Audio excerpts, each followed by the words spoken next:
چې ته د غرمې ټکله خوړلې وای په چا مو راړولې وای چکر وغورځېدلی وای دغه بچا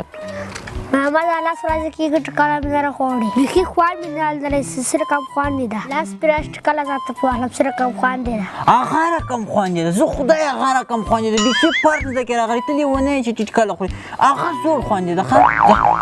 دغه نوې ګوشه کې مې ولا واخیستې موږ به داسې خرچې کړو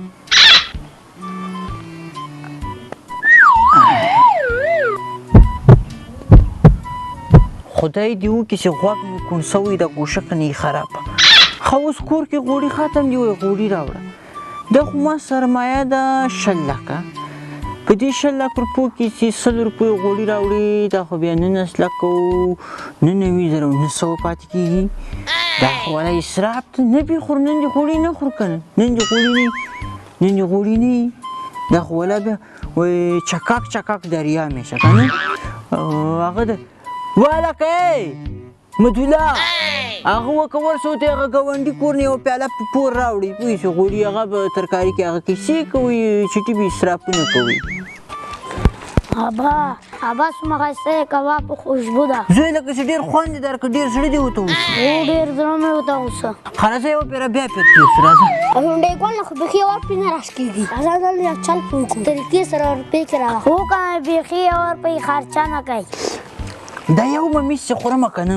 له زړه مې یو خدای خبرې دا اسراف ته که نه دا خرچې دي که نه دا اوس خلک وایي خرچې نه کوي چې پورې زه ممیز خورم دا اوس خرچې نه دي دا پرې نه ده ښه به دنیا ډېره کړو ښه به سیالي پرې وکړو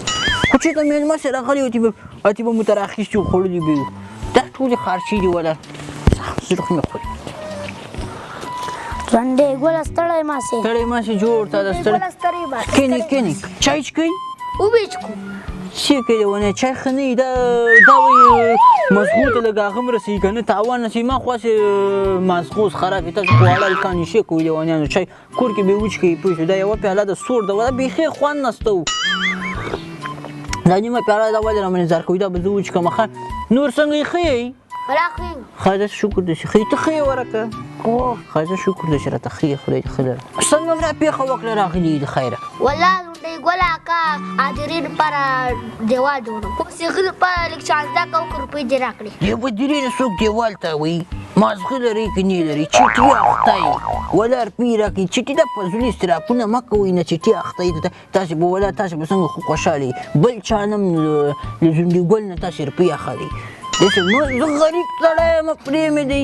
ما سره روپۍ کومه دي چټي اخته دغه یو چای ده دا هم چټي رامنې زار دیوال میوال نه جوړوه څه معلومول دومره بخیلتوب خو مولا کې خوند کوي لکه دا تیز کوي پر پوی به کوي اخر ته شي پیسې خو ګټي خلک د ځان عزت لپاره دا روپۍ ته خو مې مولا کې خوا لاړه شي ښه صحیح ده ولا ښه خبره دې وکړه خبره دې په ګل بدل تورکای به ما هغه د ښه خبره دې وکړه که نه هغه د چای خو مې وچکه که نه ما ویل هغه ده ته ډېر ښه نصیحت دې وکړو ته ډېر ښه سړی یې ولا په ما باندې خوږ ولګېدې که نه اوس به د هغه ته د څه ورته وایي د غرمې ټکالې لپاره به یې تاسې کره لاړ شو یو ښه غونچې ټکاله به وخورو څنګه دې خوښه ده که نه آفرین ساعت مې نسي ښه آسان کړو بس بند کړې